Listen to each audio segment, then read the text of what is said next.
हरे कृष्णा। राधे राधे। आप सभी का स्वागत है मेरे YouTube चैनल किस्से किरदारों के में। और आज की कहानी का शीर्षक है एक बहू, एक माँ और दहेज की कहानी। आज हम आपके लिए लेकर आए हैं एक ऐसी कहानी जिसमें रिश्तों की कसौटी है, भरोसे की परख है और समाज की एक सच्चाई छिपी हुई है।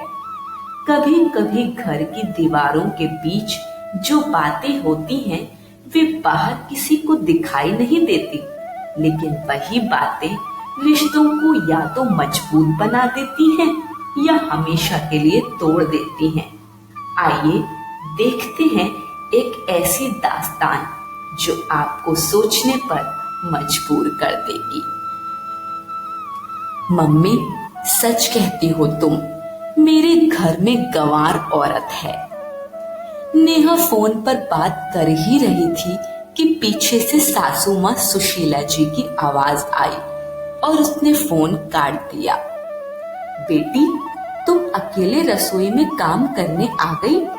मैंने कहा था कि अगर कुछ करना हो तो कमरे से आवाज दे दिया करो।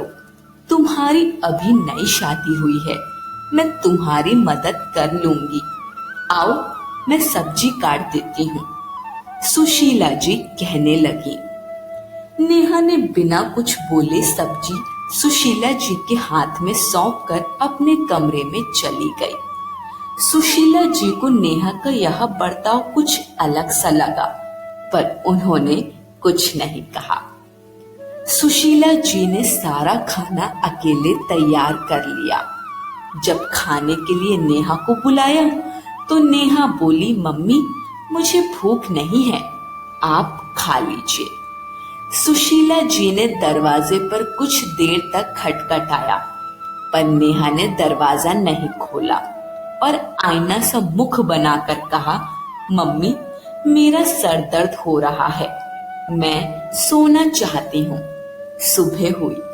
सुशीला जी बेटे अमन से बोली, बेटा, नेहा और तुम्हारे बीच कुछ हुआ है क्या? वह घर में उदास रहती है। मैंने पूछा तो कुछ बताती नहीं। मुझे चिंता हो रही है, इसलिए तुझसे ही पूछती हूँ। अमन ने कहा, नहीं मम्मी, हमारे बीच कुछ नहीं हुआ। हाँ, कल रात उसने कहा था कि उसका भाई उसे मायके लाने आ रहा है। अच्छा। सुशीला जी ने कुछ और नहीं कहा और खाने की तैयारी शुरू कर दी। मम्मी, नेहा ने कहा था कि वह मायके पर खाना खाएगी क्योंकि उसके मामा लोग आज वहां आ रहे हैं। सुशीला जी सोचने लगी, नेहा मुझसे बातें क्यों नहीं शेयर करती जब मैंने उसके साथ कभी सख्ती नहीं की। नेहा अपने भाई के साथ मायके चली गई। शाम को जब अमन ऑफिस से लौटा तो सुशीला जी ने चाय दी और बोली, बेटा, ये सोफा जो तुम्हारे दहेज से आया था उसे तुम अपने कमरे में लगवा दो।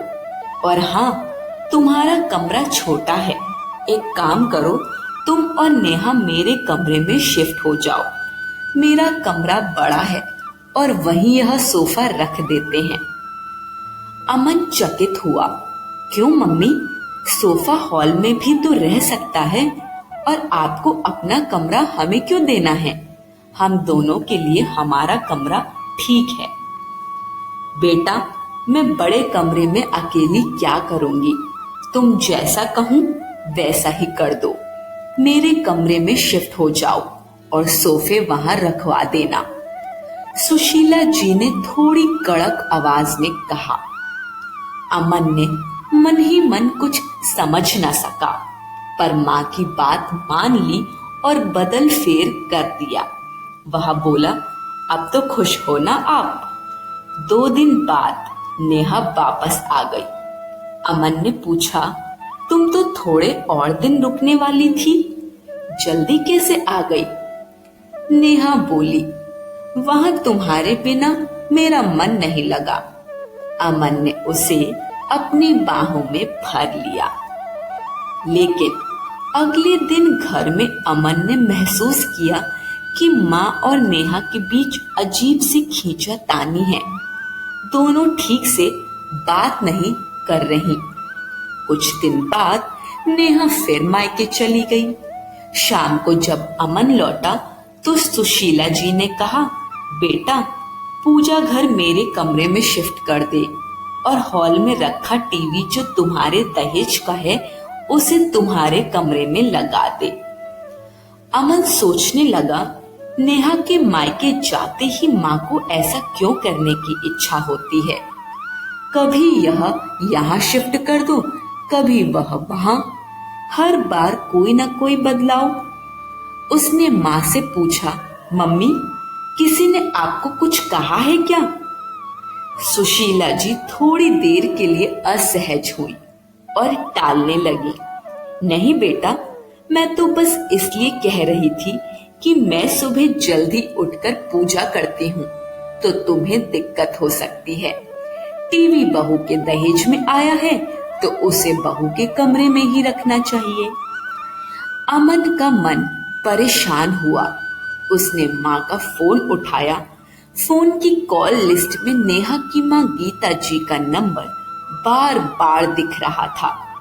कुछ शक ने उसे अंदर से घेर लिया। उसने फिर एक दिन माँ का फोन लिया और रिकॉर्डिंग का बटन दबा दिया।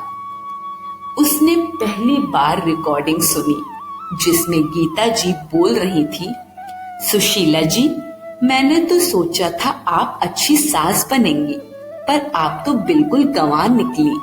आपको ये नहीं पता कि बहू के दहेज का सामान उसी के कमरे में रखना चाहिए। जब तक आप नेहा के दहेज का सोफा उसके कमरे में नहीं रखवाओगी और उसका पूजा घर लौटाकर नहीं दोगी, मेरी बेटी ससुराल नहीं आएगी। सुशीला जी घबरा गई।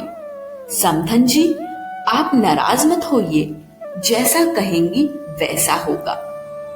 अमन ने सारे रिकॉर्डिंग्स सुने, गीता जी और सुशीला जी की बातचीत, और उसको समझ में आ गया कि नेहा बार बार मायके क्यों जाती और घर जाते ही कुछ बदलवा कर लौट आती।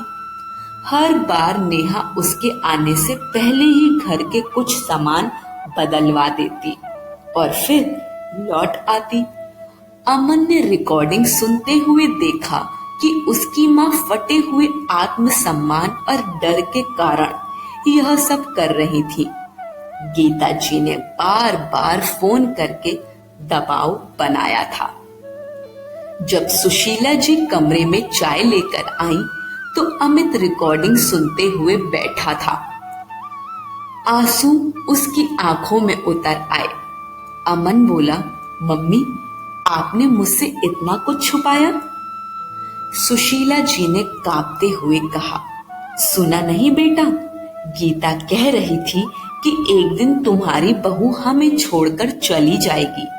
मैं डर गई थी, इसलिए मैंने सावधानी बरतने की कोशिश की। मैं अपनी बहू के साथ कभी बुरा व्यवहार नहीं करना चाहती। अमन ने दृढ़ स्वर में कहा, जिसने मेरी माँ को गंवार कहा है उसे मैं सबक सिखाऊंगा। अगले दिन सुबह अमन ने चुपके से अपने ससुराल पहुंचने का फैसला कर लिया।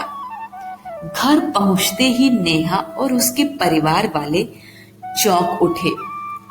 नेहा के पिता सुरेश जी बोले, अरे दामाद जी, सुबह सुबह बिना खबर दिए कैसे आ गए? सब खैरियत तो है? अमन ने शांति पूर्वक कहा, सब ठीक है, मैं बस कुछ सामान लेकर आया हूँ। नेहा के घर वालों ने बाहर जाकर देखा। एक ट्रक था जिसमें नेहा के दहेज का सारा सामान पड़ा था। सब एक दूसरे की ओर आश्चर्यचकित नजरों से देखने लगे। नेहा की माँ गीता जी चौंक कर बोली, यह क्या हो रहा है? अमन ने कहा, वो गंवार औरत मेरी माँ है। सासू माँ, जिसे आप बार बार फोन करके अपनी बेटी की गृहस्थी बसाने के लिए चीज बदलवा रही हैं। आपकी बेटी बार बार मायके इसलिए आती थी कि उसे अपने दहेज का सामान उसी के कमरे में रखना पसंद था। अगर आपने सच में चाहा होता तो दहेज के साथ उसे एक अलग मकान ही दे देते ताकि उसकी निजी खुशी बनी रहे। ये सब सुनकर नेहा के परिवार वाले और गीता जी बहुत शर्मिंदा हुए। सुरेश जी ने गीता जी और नेहा को देखा और बोले, हमें लगा था हमारी बेटी खुश है, पर यह तो बहुत गलत हुआ। गीता जी और नेहा अपने किए पर लज्जित थी। सुरेश जी ने हाथ जोड़कर कहा, दामाद जी, कृपया आप ये सारा सामान वापस लेकर जाइए और हमें माफ कर दीजिए। अमन ने कहा, पापा, अगर मैंने माँ की कॉल रिकॉर्डिंग नहीं सुनी होती तो मुझे यह सब शायद पता ही नहीं चलता। मैं यह सब नहीं करना चाहता था, पर मुझे आपकी बेटी और अपनी माँ दोनों की इज्जत के लिए यह करना पड़ा। सारे दहेज का सामान अमन के घर भेज दिया गया। सुरेश जी अपनी पत्नी और बेटी लेकर गीता जी के पास माफी मांगने पहुंचे और यह विश्वास दिलाया कि आगे से कभी उनकी बेटी या उनकी माँ को शिकायत का कोई मौका नहीं देंगे। नेहा और गीता जी दोनों शर्मिंदगी से झुकी रहीं। सुशीला जी आंखों में आंसू लिए खड़ी रहीं। अब सच सबके सामने था। अमन ने देखा कि माँ पर भारी बोझ और शर्म का असर था। गीता जी की जिद और दबाव ने रिश्तों में दरार ला दी थी। शिक्षा। घर दहेज से नहीं, आपसी विश्वास और सम्मान से चलता है। आज की कहानी यही समाप्त होती है।